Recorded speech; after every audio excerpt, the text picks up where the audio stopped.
Hello friends, welcome to mamma's kitchen. ഇന്നത്തെ എൻ്റെ recipe ഒരു സ്നാക്ക് ഐറ്റമാണ്. അതിൻ്റെ പേരാണ് birds nest.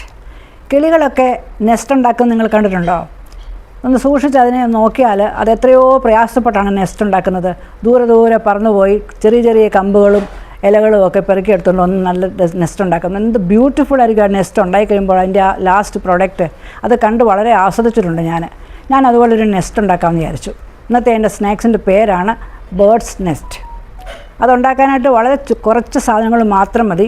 Potato, onion, green chillies, coriander leaves and fry ചെയ്യാനായിട്ട് കുറച്ച് ഓയിൽ, അത്രയും മാത്രം മതി. ഇത് ഞാൻ എൻ്റെ മുസ്ലിം സഹോദരങ്ങൾക്ക് വേണ്ടി ഡെഡിക്കേറ്റ് ചെയ്യുകയാണ്. ഇപ്പോൾ നോയമ്പ് കാലമാണല്ലോ, അവർക്ക് ഇഫ്താറിന് കഴിക്കാനായിട്ട് അത് വളരെ പ്രയോജനപ്പെടും.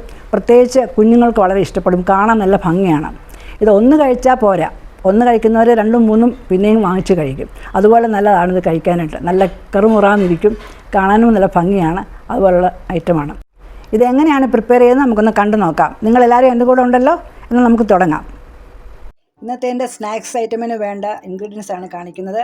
പൊട്ടാറ്റോ ഗ്രേറ്റ് ചെയ്തത്, പനീർ ഗ്രേറ്റ് ചെയ്തത്, പിന്നെ കുറച്ച് സവാള അരിഞ്ഞത്, പച്ചമുളക് അരിഞ്ഞത്, മല്ലിയില അരിഞ്ഞത്, കുറച്ച് ഉപ്പ്, പിന്നെ എണ്ണ വേണം. ഇത്രയും സാധനം മതി. ഇതിൽ പൊട്ടാറ്റോ ഗ്രേറ്റ് ചെയ്ത് വെള്ളത്തിലിട്ട് വെക്കണം, അല്ലെങ്കിൽ അതിൻ്റെ കളർ ചുമന്ന് പോകും. 2-3 പ്രാവശ്യം കഴുകണം. കഴിഞ്ഞിട്ട് നല്ലപോലെ കൈകൊണ്ട് പിഴിഞ്ഞ് വാരി വേണം എടുക്കാനായിട്ട്. ഒട്ടും വെള്ളമയം പാടില്ല. ഗ്രേറ്റ് ചെയ്ത പൊട്ടാറ്റോ ഞാനൊരു ടീ സ്ട്രെയിനിലോട്ട് ഇടുവാണ്. അതായത് ചായ അരിക്കുന്ന അരിപ്പയിലോട്ട് ഇടുവാണ്.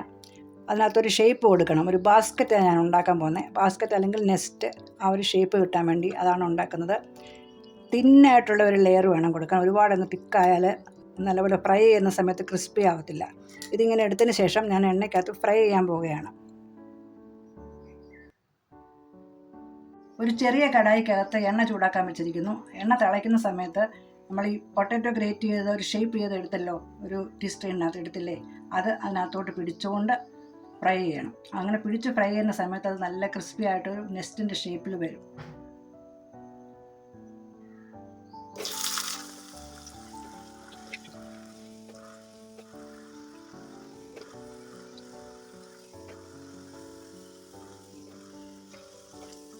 ചെറിയ കടായിക്കകത്താണ് ഫ്രൈ ചെയ്യേണ്ടത്.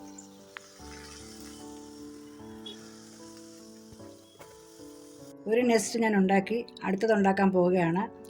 നേരത്തെ ഉണ്ടാക്കിയ പോലെ തന്നെ ചായരിപ്പയ്ക്കകത്തോട്ട് ഈ പൊട്ടാറ്റോ ഗ്രേറ്റ് ചെയ്ത് വെച്ചിരിക്കുന്നത് ഷേപ്പ് കൊടുത്തിട്ട് ചൂടായ എണ്ണയിൽ ഫ്രൈ ചെയ്തെടുക്കുവാണ്.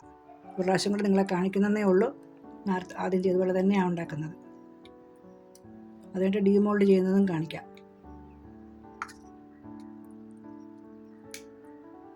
ബേർഡ്സിൻ്റെ നെസ്റ്റാണ് ഞാൻ ഉദ്ദേശിക്കുന്നത്. നിങ്ങൾക്ക് അതുപോലെ കണ്ടിട്ട് തോന്നിക്കുന്നുണ്ടോ?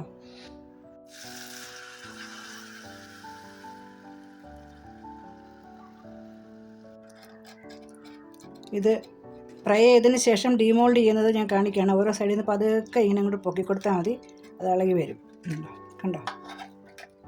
അപ്പം 3 ബാസ്ക്കറ്റ് ഉണ്ടാക്കി ഞാൻ. ബാസ്ക്കറ്റല്ല, നെസ്റ്റ് ഉണ്ടാക്കി.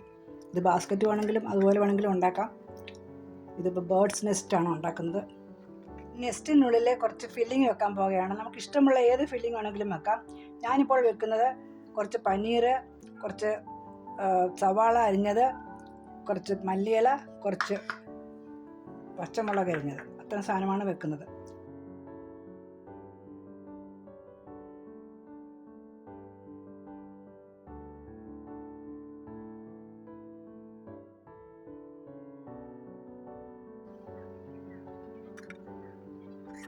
ഫില്ലിങ് എല്ലാം വെച്ച് കഴിഞ്ഞു.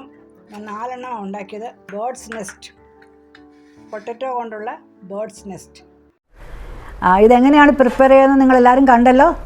ഞാൻ ഉണ്ടാക്കിയത് നിങ്ങൾ ശ്രദ്ധിച്ചെന്ന് വിചാരിക്കുന്നു. എല്ലാവർക്കും ഇഷ്ടപ്പെട്ടെന്ന് കരുതുന്നു. നിങ്ങളുടെ വീട്ടിൽ ഇതൊന്ന് പ്രിപ്പയർ ചെയ്ത് നോക്കുക. നിങ്ങളുടെ കുഞ്ഞുങ്ങൾക്ക് ഉണ്ടാക്കി കൊടുക്കുക. എന്നിട്ട് ഇഷ്ടപ്പെടുകയാണെങ്കിൽ ലൈക്ക് ചെയ്യുക. നിങ്ങളുടെ ഫ്രണ്ട്സുമായിട്ടും ഫാമിലീസുമായിട്ടും ഒന്ന് ഷെയർ ചെയ്യുക. എനിക്ക് വേണ്ടി ഒന്ന് സബ്സ്ക്രൈബ് ചെയ്യുക. ഞാൻ ഇനിയും പുതിയ വീഡിയോകൾ ഇടുമ്പോൾ നിങ്ങൾക്ക് കാണാനായിട്ട് ഇത് ഫോളോ ചെയ്യുക. Okay, thank you so much for watching.